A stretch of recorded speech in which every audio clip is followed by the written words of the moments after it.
was like a da-da-da-da-da. Test 1 2. Test 1 2. Yeah. I'll need to. Well, I need to pull this up. I think maybe. Are you testing or about to start? I'm not going to start until 5. I'm just testing. Should I pull this up? Put it wherever you want it to be. Is this going to work from the sound perspective like this?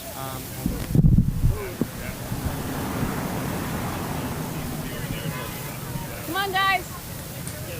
Well, yeah, I think we should. Still hearing a weird noise? Yeah, be tall behind me. It's good thing we get to like point at this removal then.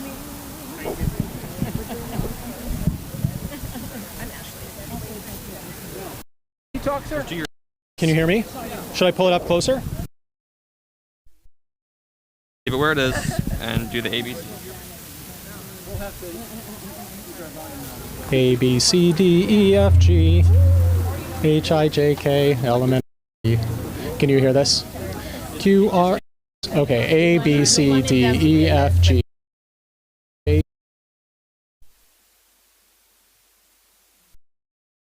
Q, X, Y, B, C, D, E, F, G, H, I, J, K, L, M, N, O, P, Q, R, S, T, U, V, W, X. You guys ready? Want more people back here? Or we're good? We're here. We're always Mark. A, B, C, D, E, F, G. Nice, nice. I love that sign. It's so good. Thank you. I've been recruited to stand behind. Perfect. I'm going to get some. Can someone else do the sound? Maybe Jenna? I'll be right back. Testing. Can you guys hear me okay? I think we're good. Everybody here okay? La la la. You don't want to hear me sing like Mark did, because I'm not good at it. Hi. Keep going. Keep talking. Thanks for coming. We're glad you're all here. I'm just gonna say things so that everybody can test their sound. Yeah. Yeah. That. Like, okay. I don't know. Yeah.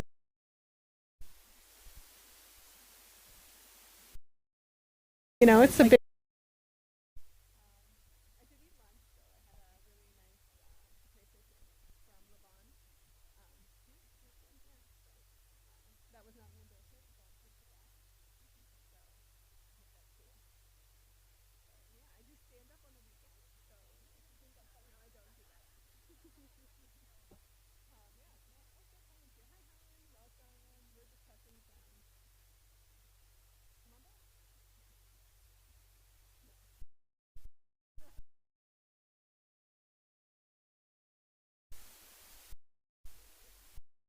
This awkward at all testing the microphone. This is great. I hope you guys are enjoying this because I am totally enjoying this. Yeah, can you guys hear me? I think you can hear me. I'm just gonna keep saying words. Words are good. People like words, right? Yeah, good. Are we good? We good on sound? Everybody here? Anybody not here? Tell me if you can't hear. Yes. Okay. Let's see. I feel like I really do have a lot of kids' books memorized, but like the moment you asked me for one, I was like, my brain froze. I know. I know. I could see what happened, and you were like, which one? And then it just blanked. Sorry. Yeah. I thought it was giving you an easy. Yeah, I know. Excuse me, miss. Are you gonna start? We are going to start now. Yes. Who's it's fine. starting? Yep. We are waiting one Senator Van Hollen, who will be here momentarily. I think he is worth the wait. Okay, that sounds good. Yes. Thank you. All right. Thank you very much. Yay. Thank you, Senator, for being here. Senator, thank Yeah, you. you Like wanna I come? said. Thank you for coming. Shall we be like that? Can I give you a hug?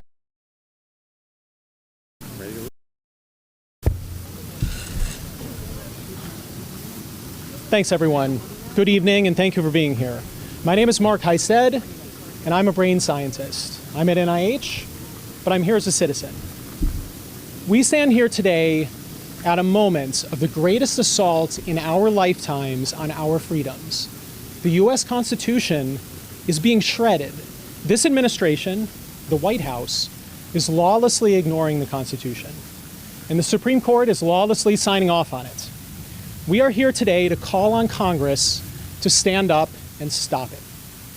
Our coalition of civil servants delivered a letter to Congress this week with the same message we bring today. Based on reporting, things inside the government are far worse than are widely appreciated. We call on Congress today to pass measures that rein in Trump's lawlessness and protect the American people. More than 2,000 federal workers and thousands of allies have bravely signed that letter, many of them risking their careers to do so. You will hear from some of them today. We see this Trump lawlessness in the mass firings, the rifts in the spring. Tens of thousands of employees across the government were fired, 10,000 in the health agency, HHS. These mass firings harmed all Americans. They hurt people getting medical care, those who want safe drugs, safe air and water. The firings destroyed cancer research and development of cures. And these mass firings were illegal, lawless, as a district judge found. Yet the Supreme Court let them stand. The president took lawless action and the Supreme Court signed off. My father is a history teacher. He taught his students and me these basic principles of the Constitution, that there are three branches: the Article 1 branch, Congress; the Article 2 branch, the President and Executive; and the Article 3 branch, the Judiciary. When the Article 2 branch is ignoring the law and the Article 3 branch is lawlessly signing off out, perhaps the only way is for Congress, intended as the most powerful branch, intended to serve as the voice of the people, to stand up and assert its power. This past Friday night, the conservative Supreme Court majority showed their complete lawlessness. On their shadow docket, the court shredded perhaps the most important part of our Constitution. One of the most basic principles of the Anglo-American political order, dating back centuries, is that Congress, the legislature, has the power of the purse, the power to determine spending.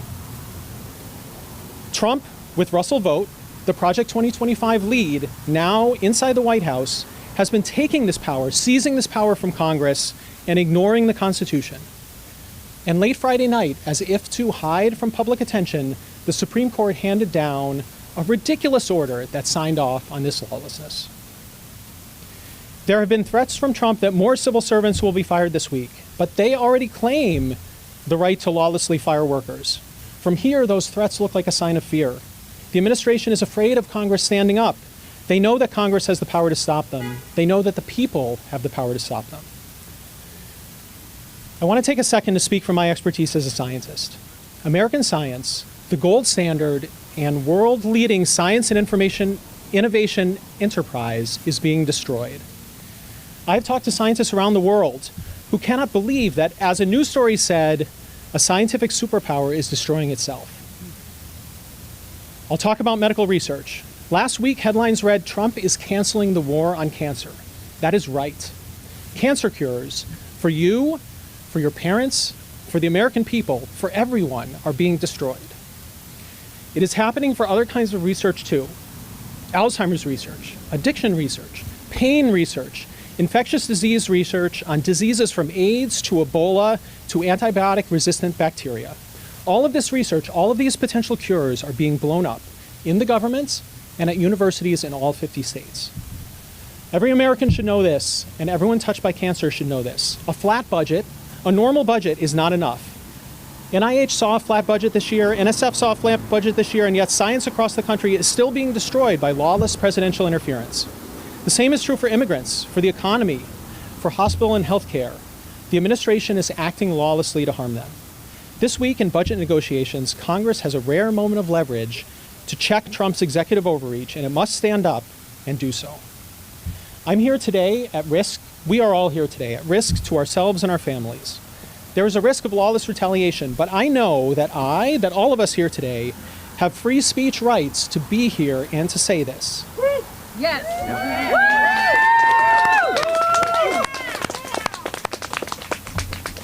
I and all civil servants have the First Amendment right to speak in our personal capacities about matters of public concern, and this is the utmost matter of public concern.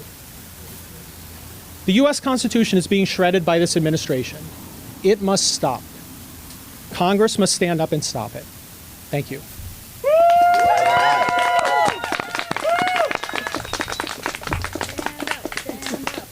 Thank you, thank you. Thank you for listening. Our next speaker has been a champion for both federal workers and the American public. You've heard his powerful commitment, refusing to give a blank check to this lawless president. He has been very outspoken, and we are grateful for his courage and his support for the American people. Please welcome Senator Chris Van Hollen. Thank you. Thank you, Mark. Thank you. Thank you.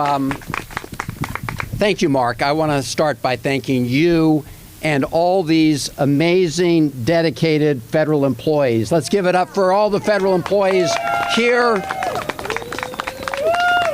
These are true patriots. These are the people who deliver important services to the American people every day. They're the people who care for our veterans. They're the people who help develop treatments and cures to diseases. They're the people who help keep our food supply safe. They're the people who respond in cases of national emergency. The list goes on and on. So thank all of you for what you do for the American people, and thank you for being here to express your views, because as much as they like to do the work of the American people, they recognize that the people who will lose the most in a government shutdown are people all over America who are going to lose the benefit of their good work.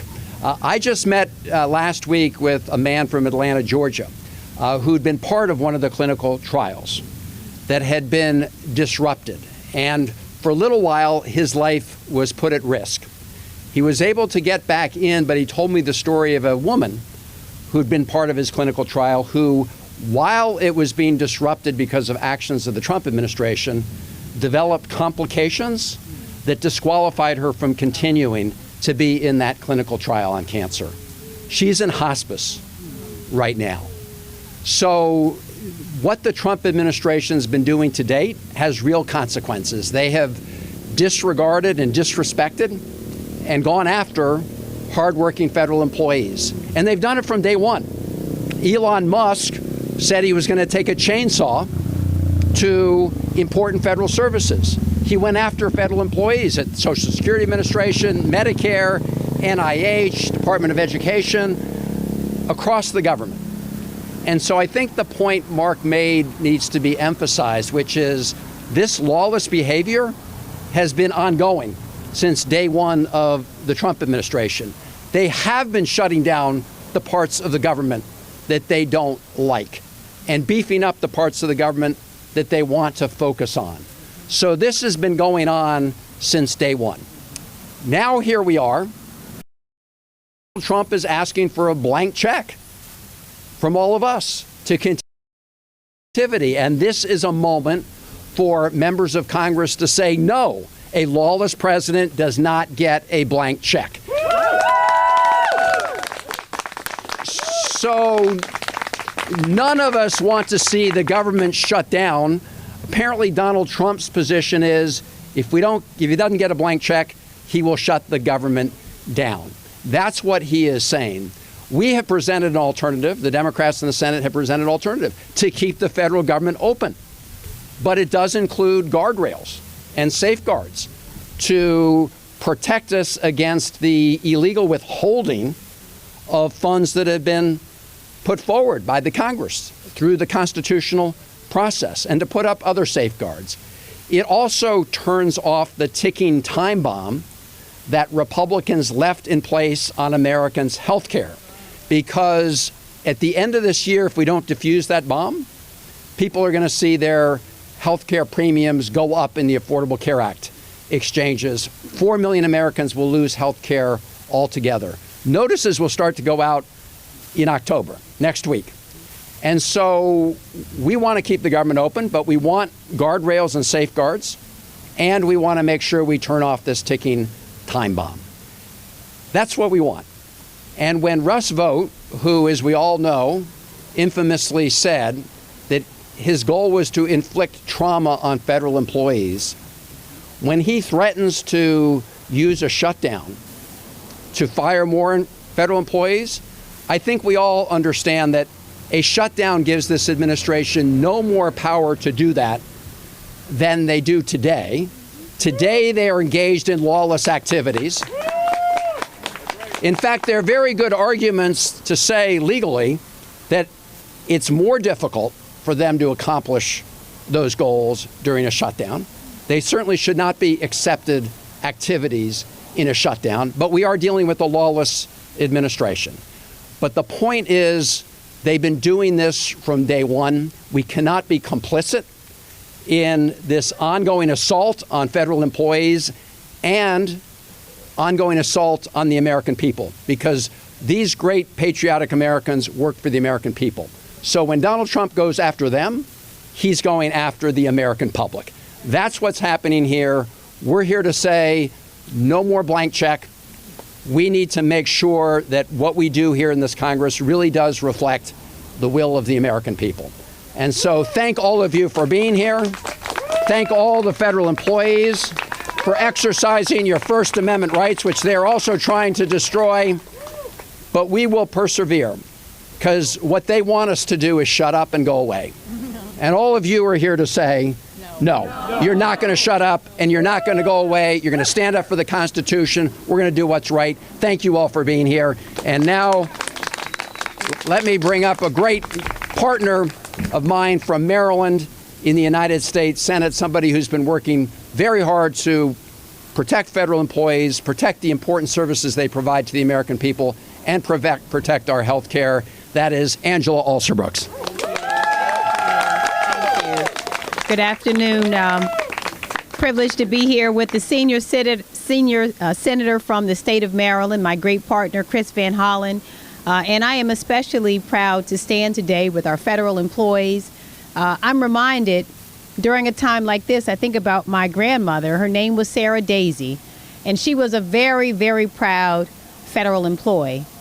And in fact, she wanted so much to be a federal employee. She at one point was a housekeeper. Worked in hotels in and around D.C., but my father told me that it was her dream to work in the federal government. And in those days, it required a civil servant's exam and a typing test. And my grandmother couldn't afford a typewriter and didn't know how to type. And so he told me that she put a white piece of paper, taped it on the refrigerator in their kitchen in their one-bedroom apartment, and stood every evening after her shift working as a housekeeper, stood in front of the refrigerator, taught herself the keystrokes to take that typing test until she passed her exam and got herself a job in the federal government. Now, Sarah Daisy, like so many other federal employees, represents, in my opinion, the best of our country. The patriots who come to work every single day, like the ones I stand today with, the ones I've had the chance to meet over the last several months. And the men and women who work inside our government have shown up, and they don't care who the president is. They are there to serve the American people. They have served Republican presidents, they have served Democratic presidents, but they are there nonetheless because they show up every day under all kinds of circumstances to represent the American people. And those are the very individuals that this administration has chosen to target. The witch hunt against federal employees in this country is a stain that will stick to our country for generations to come. I know them well because they are my constituents. It is the case that quite literally, Maryland is the proud home to the largest share of federal employees in the country. And it is my great privilege to represent them. And how sad and disgusting it has been, as you've heard Senator Van Hollen say, that it's been the aim of this administration from day one. They have a plan, and they are acting out the plan. You heard Russell Vought say he wanted federal employees to feel so traumatized that they would not want to come to work each day. And I want us to all be clear what this is all about. It is about attacking our federal employees, but it is also that Donald Trump cares less and could care less, not only about hardworking Americans, but about the middle class and the working class in this country. And it is right now what the audacity of him right now, the Jedi mind trick, to pretend after they have the keys to the kingdom, to the House, to the Senate, they control the White House, and right now they bear responsibility for a shutdown. If it occurs, it will occur on his watch and at the behest of the people who right now have control of the House, of the Senate, and of the White House. And why is this? We all understand why it is, but I can tell you what is not happening. All of the lies that have been told, the lie that includes the fact that they would somehow bring down the cost of groceries.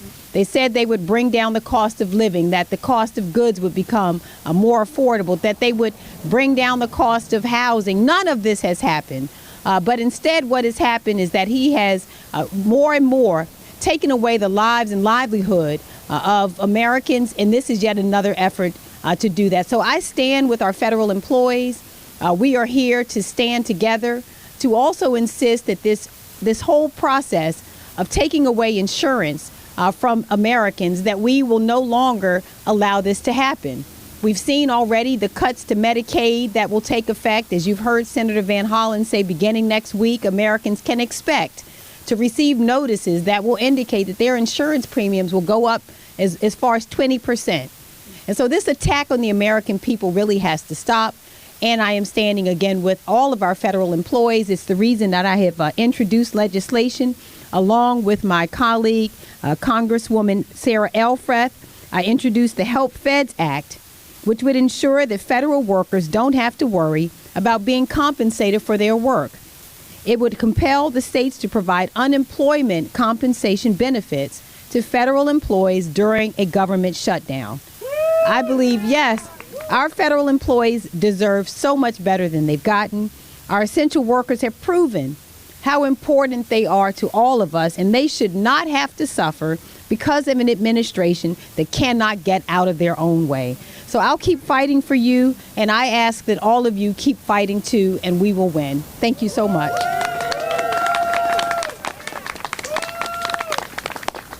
Thank you, Senator Alsobrooks, and thank you, Senator Van Hollen. Thank you for standing up and fighting with us. We are proud to stand with you.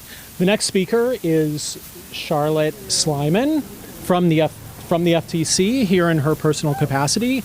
Charlotte. Thank you. I'm Charlotte Slayman. I'm a proud union member with NTEU Chapter 344, an organizer with the Federal Unionist Network, and I'm an antitrust lawyer at the Federal Trade Commission. I have been a federal worker for 5 years and served under 3 presidents. I came to the FTC to fight for American consumers and workers, not to do favors for the president's billionaire friends. These attacks on federal workers are attacks on my community, my family members, my friends, my neighbors. We have all had our lives turned upside down by this administration, by Russell Vought's purposeful attempt to traumatize those of us who have committed our careers to public service. Vaught and his ilk think corporate greed is a virtue and public service is a vice, worthy of ridicule and cruelty. For the last 9 months, the Trump administration has created a crisis for the federal government that is far worse than any shutdown. Still, when I saw the OMB memo threatening to fire more federal workers if Congress didn't agree to their budget, I was scared. I talked with my strong community of federal workers. We realized Donald Trump and Russell Vought want us to be scared. And wait a minute. We're supposed to believe that if Congress votes for their poison pill budget, they will suddenly start using our government agencies properly to advance the interests of the American people instead of their own, that they'll keep up their lawlessness only if they can't get the votes to pass their budget. This is just a political stunt, and we're not buying it.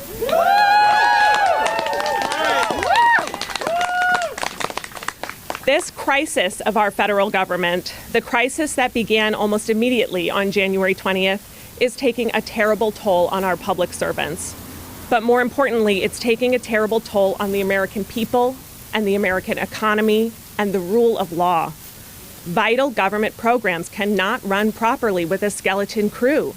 At my agency, corporate lawbreakers are learning that they can get away with illegal conduct we would never have let slide in the past. We don't have the staff to bring as many lawsuits as we did before. Last week, the Trump FTC announced that instead of fighting, it's settling a huge case against Amazon for tricking people into paying them for a service they didn't want. Amazon is paying what is basically a rounding error, and now the American people won't see the evidence against it at trial. And those few staff hours that are left are being misused to go after the president's political enemies and protect his friends. Instead of blocking actual harmful corporate consolidation, the FTC started investigating Media Matters, a nonprofit that criticized Elon Musk. The FTC's subpoena was blocked by a federal court, which recognized that the action violated free speech. Here's what the judge had to say about this lawless abuse of government power. It should alarm all Americans when the government retaliates against individuals or organizations for engaging in constitutionally protected public debate. The lawlessness must be stopped. I am asking Congress, do not approve this in my name. Do not accede to the president's demands to save my paychecks. I'm a federal worker and I choose democracy. I choose the rule of law. I choose science and healthcare and corporate accountability. Do not give up for us. Fight for us. Thank you.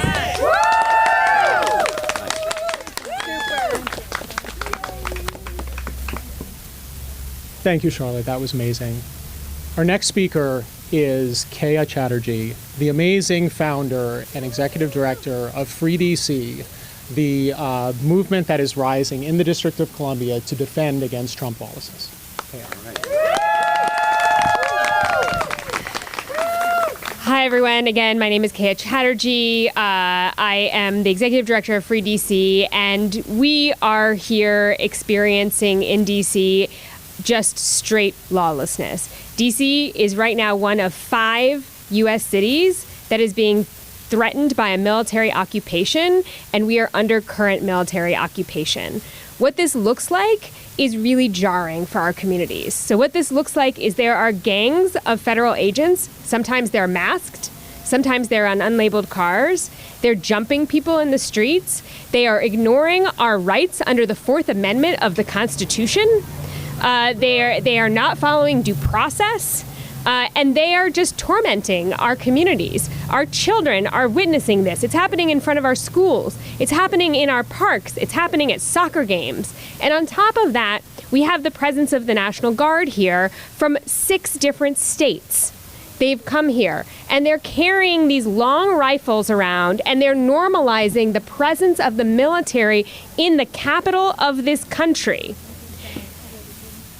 And when there were people who just a few blocks away at Union Station said to Stephen Miller and Pete Hegseth, free DC, that's what we want, a free DC. What Stephen Miller said was, because you are expressing that dissent to me, I'm going to make sure there's more military presence here. Who elected Stephen Miller? Who elected Stephen Miller to say he's going to occupy our city? Who elected Stephen Miller to say he's going to occupy 5 American cities? Shame! What we are, and then we read in the Washington Post that Stephen Miller says that the National Guard is going to be here through the end of 2026. Well, what happens at the end of 2026? It's the midterm elections. So they're showing their cards right now. They are doing this to attack. They are attacking DC on so many fronts, and they're doing it to prevent a transfer of power. They tried to prevent a transfer of power on January 6th. And if we in DC had controlled our National Guard, we might have been able to prevent that sooner on January 6th. Now they are trying to prevent the transfer of power again. And they're doing it on so many fronts. So yes, they're doing it by having a military presence and occupation of our city. They are also doing it by these 16 bills that are attacking DC and more than a dozen riders on the budget. We are not a bargaining chip in a budget negotiation process. This is the capital of the country, and we have communities, we have children. I have a kid in a DC public school that has to watch these armed guards walking around. We are not a negotiating chip. And we have literally the U.S. military attacking us. We have Congress attacking us. We have people who are voting for bills to attack D.C. Mostly these are all bills that are originated by the Republican Party. Unfortunately, we have some Democrats falling for their tricks and voting for these bills in the House. So we have an attack. In D.C. We're attacked by Congress. We're attacked by the military. We're attacked by the most powerful people in the White House. And yet here we are. Here we are. We are so, every time they attack us, we grow. Every time they attack us, Free DC is only bigger. And we have a court case coming up. Our Attorney General brought forward a case making it clear that it is illegal, actually, for the National Guard to be deployed in our community. It is obviously illegal under the Posse Comitatus Act to have active military in cities all over this country. Today it is 5. Tomorrow it will be 50 if we do not stand up for our rights and take a stand. And so that is what fundamentally we are here to talk about, because they're pretending they're in D.C. because for our public safety. But let me tell you, people who care about public safety in D.C., they reverse mass firings. They make sure people have health care, and they make sure people have access to food. And that is fundamentally why we stand here aligned today, and that's why we ask you all to stand with us for a Free D.C. Free D.C.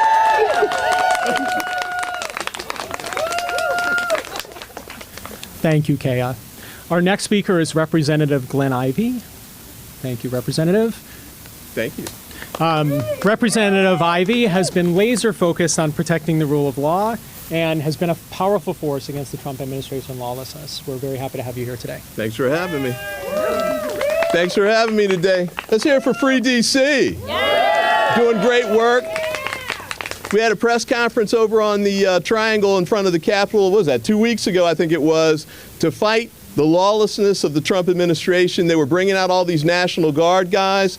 I was downtown a few weeks ago. They had M4 rifles. M4 rifles. They're powerful and accurate at 800 yards. And these guys are walking down in front of a restaurant. And I was like, well, geez, even if they hit the right guy, the bullet's going to keep going and take out some innocent civilians. Do we really need this on our streets? No. Absolutely not. And by the way, is it just a coincidence that he keeps sending these military guys to blue cities with black mayors, even though the mass shooters are coming from red states? Let's get it right. Focus on the cities where crime's going up, not places like D.C. where crime's going down, because they're doing it the right way. Keep up the great work. And to my government employee friends, we're going to keep fighting for you, no question about it. My father was a federal government employee. I've worked for the federal government myself. I know the outstanding work that's done day in and day out by federal government employees, and it has been going for decades. Forcing people out, even though they've been doing great work, is unfair, and it's terrible for the American people. I was talking to one woman in my district. She had a PhD in neurobiology, and she was doing clinical trial work on Alzheimer's disease. And they just shut it down. They just shut it down. Now, a clinical trial doesn't work like a light switch where you stop it, you can start it back up another day. This is one where you're going to have to start over from the beginning. And some of these work that they've been doing is going to take years to get back to where we are now. Pediatric cancer. Remember that thing he did, the fake State of the Union Trump did in the Capitol a few months ago? He acted like it was a State of the Union address, and there was a young black kid up there that he called up, and he'd survived cancer. Remember that? And they gave him a little star for Secret Service. The next day, they cut clinical trials for pediatric cancer. That's who these guys are. So when they say, oh man, if you guys go forward with the shutdown, we might have to fire more government employees, as if they weren't trying to fire them as fast as they could already. Are you serious? You self-control from the Trump administration? No way. We know we've got to do it ourselves because they can't stop themselves. That's why we're standing out here today, fighting today on all of these issues to make sure that we fight, we win if we stick together. Take care. Keep up the great work. God bless. That was amazing. Thank you very much. Our next speaker is Helen from the Department of Labor. here in her personal capacity. Hi, everyone. This shirt is a message for Russell Vote. My name is Helen Lurie. Until this April, I was a proud employee of the U.S. Department of Labor, and I am still a proud member of the Federal Unionist Network, like Charlotte. Before I talk about the Department of Labor, I want to mention an experience I had last week. I was at a training about democratic backsliding, and the trainers presented a slide on the characteristics of authoritarian regimes. Those characteristics were, number 1, the autocrat directs investigations against critics. Number 2, he gives license to lawbreaking. Number 3, he engages in regulatory retaliation. Number 4, he deploys the military domestically. Is this starting to sound familiar? Number 5, there's federal law enforcement overreach. And number 6, the autocrat refuses to leave. And I could easily think of examples from just the previous few weeks of all of these things that Donald Trump had done. So it struck me all of a sudden that there's no question about whether authoritarianism is here. It's here. We're in it. And we have to be clear-eyed about that, I think, to move forward. It doesn't mean that all hope is lost. Because while Trump controls the White House and his faction controls the Supreme Court, Democrats in Congress still have power. They can act, and they must act. Trump desperately needs approval for his budget from Congress.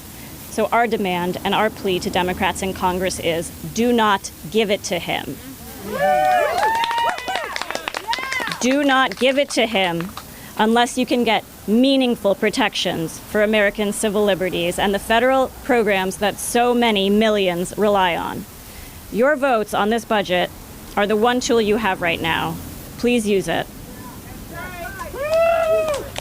I'll speak for a minute about what's been happening at the Department of Labor since January, because there are a lot of workers in the U.S. and this affects all of them, or anyone who could be a worker. Under Trump and his Secretary of Unfair Labor Practices, Lori Chavez DeRemer, it's nothing short of a war on American workers. First, 1/5 of DOL is gone.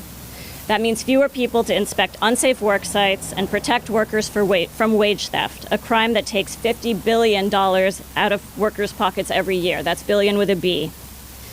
Second, Trump has squashed measures that were supposed to protect workers, including minors, who he claims to care about so much, from death and illness. You've heard of black lung, right?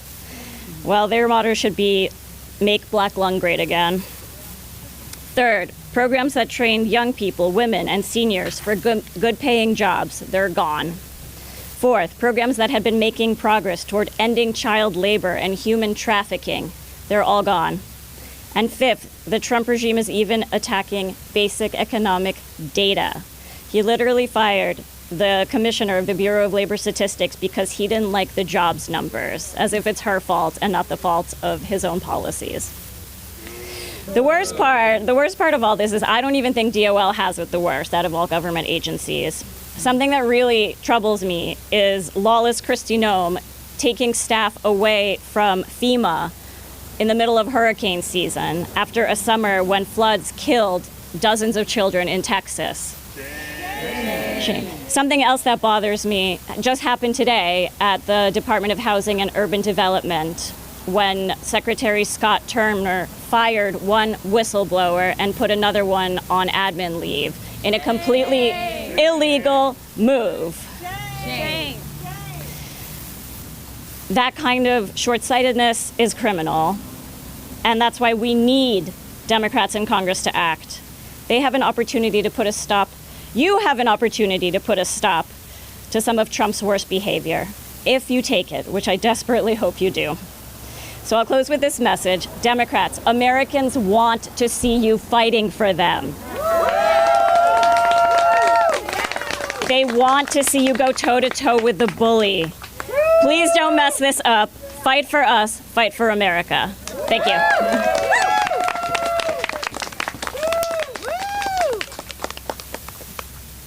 Thank you, Helen. Our next speaker is Jenna Norton from NIH.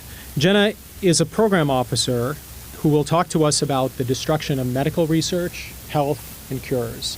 Jenna was one of the co-organizers of the Bethesda Declaration, which was one of the first public letters by civil servants sounding the alarm about the damage to our government. Jenna.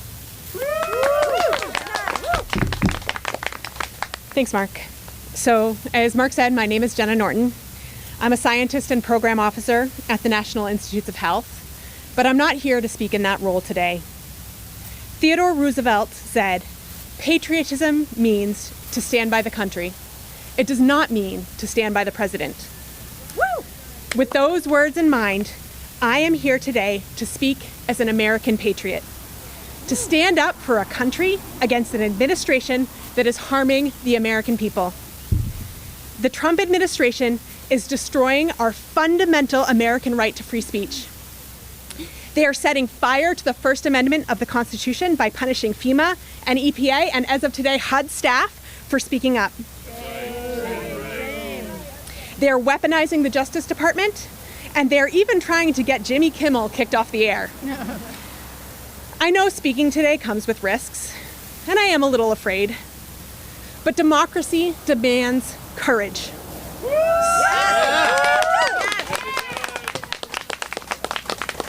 So despite the risk, I am standing firm in my right as a federal employee to speak freely on the matters of public interest. I am exercising my right to free speech because I know the risk will only grow. I am exercising my right to free speech because I want my kids to grow up in a country where they can speak freely. That's right. And I am exercising my right to free speech because I believe it is critical that people understand what is happening inside the National Institutes of Health. I loved my job at NIH. I had the honor of helping new scientists launch their careers and spotlighting promising scientific ideas. But all of this changed abruptly in January. Current Trump administration policies, including firing critical staff, artificially cutting the NIH budget, censoring free thought, and prioritizing politics over science, make it nearly impossible for NIH staff to do our jobs, to conduct and support life-saving research. Instead of identifying new research opportunities, we now scan grants for banned words.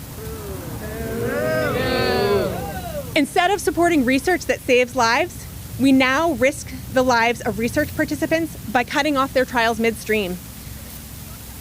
Instead of being responsible stewards of taxpayer money, we are throwing research investments away. When you stop a $5 million study 4 years in, you don't save $1 million, you throw away $4 million. When we cannot do our jobs at the National Institutes of Health, the consequence is dire. Americans get sick and die.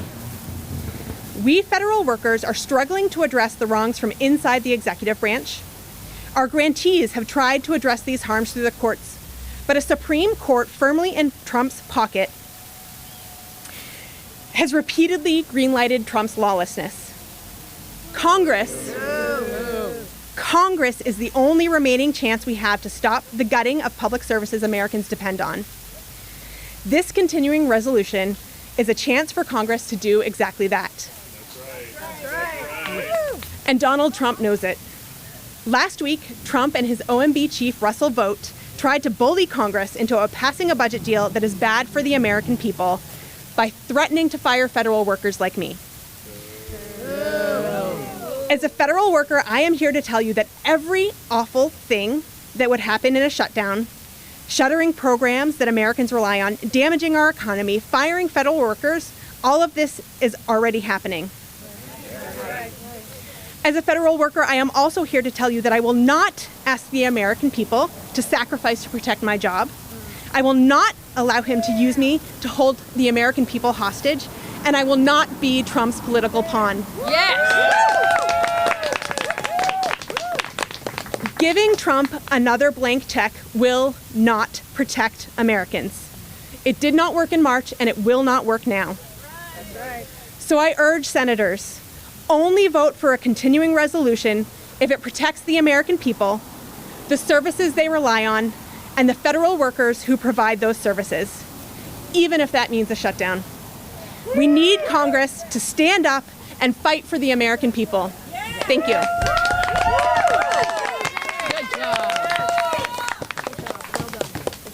Thank you, Jenna. We have 3 more speakers. The next speaker is Representative Delia Ramirez.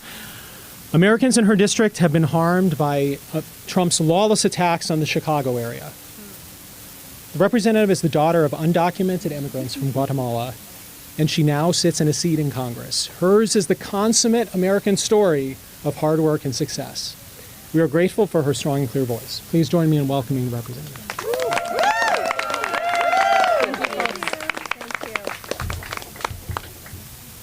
We're back. And every single member of Congress should be here doing their job. Look, I want to say this. Courage is not the absence of fear. It is the willingness and ability to still do despite of the fear. And that is why we're here today. We are very clear that Republicans want us to be uninsured, they want us to be unhoused, and clearly they want the American people to be unemployed. Over the last 9 months, Trump and Republicans in Congress have been clear about their priorities and the pain that they're willing to inflict on the American people. They've cut our health care instead of expanding it when we know that we actually need a better, more expanded Medicaid system, not one cut. They have shut down hospitals. They've laid us off. They're stealing your bargaining rights. They're snatching our loved ones off the street, driving our costs up. And I'm walking into stores and restaurants that are telling me that they're already seeing a 30% reduction in patrons coming into their business and in profit. This is the golden age that Donald Trump is giving to this country right now. Despicable, disgusting, lawless, and cruel. And I want to make sure that you know this, that as long as I am breathing and a United States member of Congress, I will not fund authoritarianism. I will not support fascism. And I will not be voting for any continuing resolution that will allow Donald Trump and these Republicans to continue to take away from the people, steal from the people, kill the people. Because this is a moment where you are asking members of Congress, you are asking elected officials, which side are you on? Are you on the side of the people? Are you on the side of our children? Are you on the side of our communities? Or are you going to continue to bend the knee to a wannabe king? Which one is it? We have to make sure that our working families are centered and we support a budget or resolution that actually restores health care. That actually restores funding for our communities. That instead of giving $150 billion to Secretary Noem to terrorize communities, we're giving money for health care, for housing, for research, for science, for education. And so let me say this. Working families in this country deserve better. They demand better. They demand more of us. So whether you're a Republican or Democrat, let me say this loud and clear. This is a time to be doing more, not less. This is a time for Democrats not to see ourselves in the minority, but the opposition party to fascism. We have to stop the lawless impoundment of congressionally appropriated funds and return funding to essential programs. We have to make sure that we're protecting civil liberties and reins in the force of terror that is ICE right now. I cannot go online. I can't talk to my constituents. I can't talk to my local electeds without talking about the fear that people are living in this moment. People who are afraid of their lives in this moment. Children who are talking about committing suicide out of fear of what will happen to their parents in this moment. And it is why the Senate, it is why the House has to choose. Whose side are we on? Whose side are we on? Are we on the side of the people? Are we going to fight for the people? Are we going to fight for our democracy? Are we going to fight for our civil liberties? Are we going to fight for health care? Are we going to grow a spine? Are we going to make sure that the senators grow a spine that need to grow a spine? So listen, I came back because I understand what's on the line. I pay for my mother's health care because she got knocked off of Medicaid last year because my parents happened to own their home after working 40 years in this country. I know how broken the systems are and that we should be reforming them, not cutting them. And so let me be very clear. In the face of authoritarianism and fascism, it is worker solidarity that is going to protect us and get us through this. It is worker solidarity that is going to protect us from a regime that is looking to rob our services, our lands, our health care, our jobs, and our thriving futures. And know this, remind yourself and others of this, that fascism always requires an enemy. We know that today Trump and Noam and the administration have made immigrants the enemy. They have made activists and organizers the enemies. They have made democratic cities the enemy. They have made federal workers the enemy. But if we let them continue to violate our rights, if we let them continue consolidating power and abusing the military, we know that their next targets will be anyone they deem undesirable or a threat to fascism. So what are we going to do? We are going to organize. We're going to agitate. We are going to have courage even when we're fearful. And we're going to mobilize to say that we are holding the line. We've learned from what happened in March, and we cannot let that happen ever again.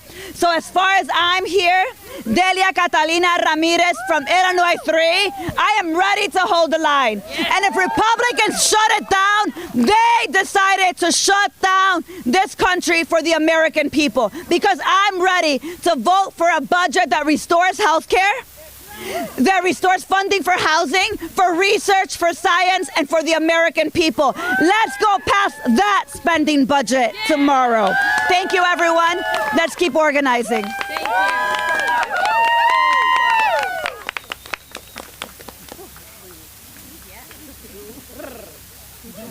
Let's take a breath, everyone. Thank you. Thank you so much. Our next speaker is Alexis from CFPB. Hi, everyone. My name's Alexis Goldstein. I'm a rank and file member of NTEU 335. That is the union of the Consumer Financial Protection Bureau. If you're not familiar with our work, it's okay. We're a little bit young. We're younger than Pinterest. But we are the agency if your bank or your financial firm steals your money, we're the ones who fight to get it back. And it's not just that. We don't cost the public a single penny. But we have returned $21 billion to Americans in the course of our very short life. We were also the second agency targeted for shutdown by DOJ and Russell Vogt. We tried to learn from what happened to our friends at USAID. We organized, we fought back. The admin retaliated against us. They made everyone else go back to the office 5 days a week, but they banned us from our headquarters. They canceled the leases at our regional offices across the country. Even Russell Vought sent us an email saying we needed to immediately cancel all of our affinity groups and end all DEIA coping sessions. They didn't define what a coping session is, so I'm not really sure what that is, other than what Russell Vought does every time he loses in court. But They tried to shut us down entirely on February 13th. They tried to RIP CFPB. But an emergency court order saved us, but we are not just fighting in court. Our union has never stopped organizing on behalf of our workers. We've led pickets. We've held consistent town halls to inform people about what's going on. We've organized solidarity funds. And you know what we're supposed to do? The thing that Congress gave us the job to do after the 2008 financial crisis is to watch over the nation's biggest banks and make sure there's not another 2008 financial crisis. And has been publicly reported, we are not doing our job. Our bank examiners who watch the biggest banks are not on site. They are not watching the banks. We are not allowed to do our jobs. No one is watching them. The CFPB has dropped 22 lawsuits against major corporations since this administration took over, including Zelle, including Capital One. And U.S. News and World Report's estimated there's $3 billion that should be going out to consumers right now that is not going out because the CFPB is frozen. What we don't want to do is repeat the mistakes of March. Let me give you one other example of when Congress did not fight back. When Elon Musk tweeted RIP CFPB, the cryptocurrency industry cheered. The CEO of Coinbase, Brian Armstrong, quote tweeted it and said, "This is fantastic, absolutely the right decision." So why is it that even with a frozen CFPB, several Democrats voted to advance cryptocurrency legislation anyway? This is not the way. This is kicking the sand in the face of every American that relies on the CFPB to not get their faces ripped off by their financial companies, by financial fraudsters and thieves. This admin is really good at doing bad and very bad at doing good. But I don't think that we should let democracy die because of a cringe guy named Russell. Like, that's kind of embarrassing if we let that happen. So I'm here to stand in solidarity with my fellow workers. I'm also a member of the Federal Unionist Network, and I'm here to stand up for the public that we serve and to our elected officials. I think the message is resoundingly clear, but we want you to fight back. The way you stand up to a bully is not to cave to the bully. The way you stand up to the bully is to say no to the bully. So if you say no, we will have your backs. Thank you.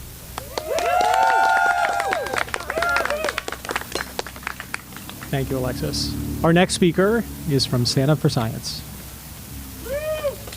Hi, everyone. My name is Laura Campbell, and I'm here to talk to you from Stand Up for Science. So my words are about how awesome science is, and thank you to all of these federal employees for all of the work that they do every day. So American science has driven progress for over a century. The light bulb, the internet, landing on the moon, cutting cancer mortality by a third, thank you, the Hubble Space Telescope, kidney transplants, and almost every technology in your smartphone. These are just some examples of breakthroughs that happened because our federal government chose to invest in an American scientific ecosystem that valued and promoted the freedom to ask questions and pursue truth without political interference or influence. So that was great. Unfortunately, that freedom is under attack. Science is being politicized, stifled, and held hostage by partisan political schemes. There is no nicer word for it. When words are banned, when areas of study are restricted, and institutions are punished for dissent, it is not just science that is in jeopardy. It is obviously, as everyone has said, it is our very democracy. Yeah. The freedom to explore, debate, and question is what separates democracy from authoritarianism, friends. The ongoing weakening of scientific rigor in decision-making, the rolling back of decades of public investment in scientific progress, as well as the silencing and sidelining of experts, is chipping away at the very bedrock of our democracy. Not to mention leaving everyone more vulnerable to natural disasters, to pollution, to pandemics, and many other kinds of preventable death that our government, that our public scientists work to prevent. It's for us, right? Since January 20th, civil servants, including some of the nation's most prominent, productive, and passionate scientists, have honorably upheld their duty to the American people, to all of us, often under immense political pressure and threat of retaliation. Thanks, y'all. Stand Up for Science stands with all federal workers, and we will continue to defend science and the public servants who continue to carry it forward. We urge Congress to defend federal workers, protect our public institutions, and restore, for goodness sake, the checks and balances that keep Americans healthy, safe, and free. Democracy cannot survive when the truth is discarded, evidence is ignored, and lives are endangered just for political gain. Thank you. Thank you, Mark. That was great. Our final speaker is Kimberly Conkle.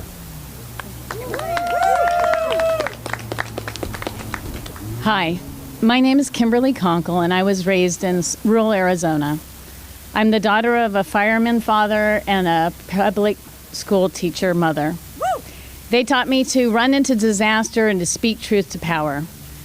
So I became a presidential management fellow during 9/11 and served in President Bush's and President Obama's White House Office of Faith-Based and Community Initiatives. In my last position, I was a senior public health advisor in the Department of Health and Human Services, where I worked to protect the most vulnerable Americans. Then, in February, I was ruled unsuitable for the public's trust after making a routine medical disclosure. A couple months later, they annihilated my unit through illegal reduction in force action and then illegally defunded our programs, ending service to Americans experiencing homelessness, HIV, and mental illness simultaneously. Now, I'm appealing these decisions, like thousands of my colleagues, before the Merit Service and Protection Board, a body that is being deliberately and lawlessly weakened, along with all sorts of workplace protections and watchdog's office that you've heard about today. Civil service protections are not perks.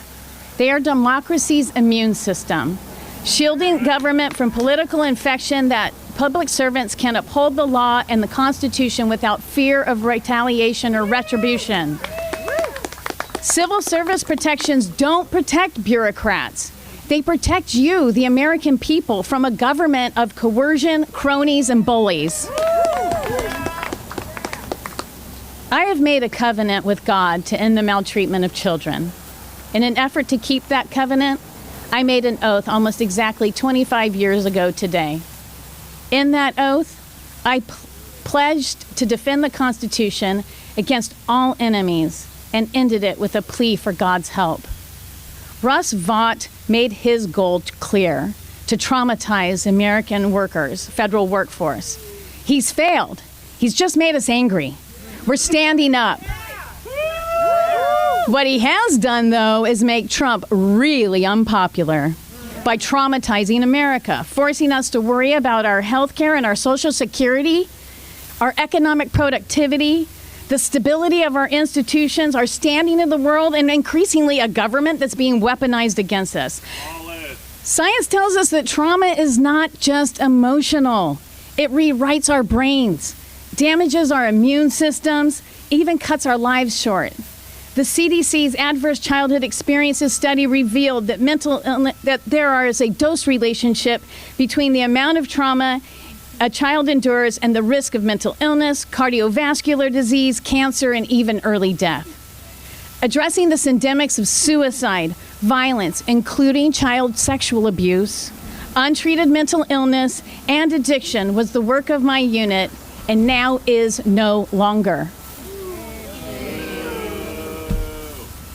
Remember, we all hold these truths to be self-evident, that we're all created equal, that we are endowed by our Creator with certain unalienable rights. Among these are life, liberty, and the pursuit of happiness. That to secure these rights, governments are instituted among men, deriving their powers from the consent of the people. Whenever government becomes destructive to these ends, it is the right of the people to alter it.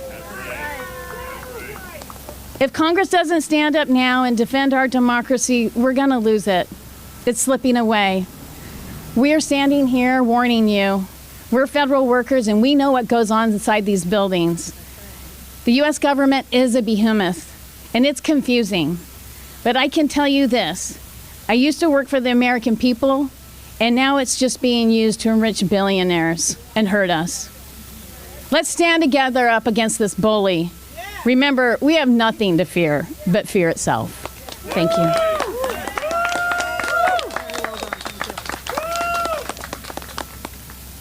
Thank you very much. That was our last speaker, and before we end today, there are a variety of federal worker organizations working to support federal workers in this moment, and one, thank you. We will have one person speak about that right now. Anna, can you join us? Hi, I'm Anna. I'm a former probationary employee from the National Institutes of Health. So I just wanted to bring attention to a number of efforts. Like Mark had said, we have a sign with some more information, but there is the Fed Solidarity Fund, which will be offering support to feds in the DMV area in the case of a shutdown. We have a sheet with a number of resources that will be populating with more and more resources if they're in the case of a shutdown. Thank you. And then we also, 27 United and NIH Alumni Action Network is going to be doing a food drive, whether there's a shutdown or not, for former federal workers on October 11th and communities that would be impacted by a shutdown. And also just keep in mind other organizations that are fighting to protect Americans every day, like Friends of USAID and a number of others. And so, yeah, thanks.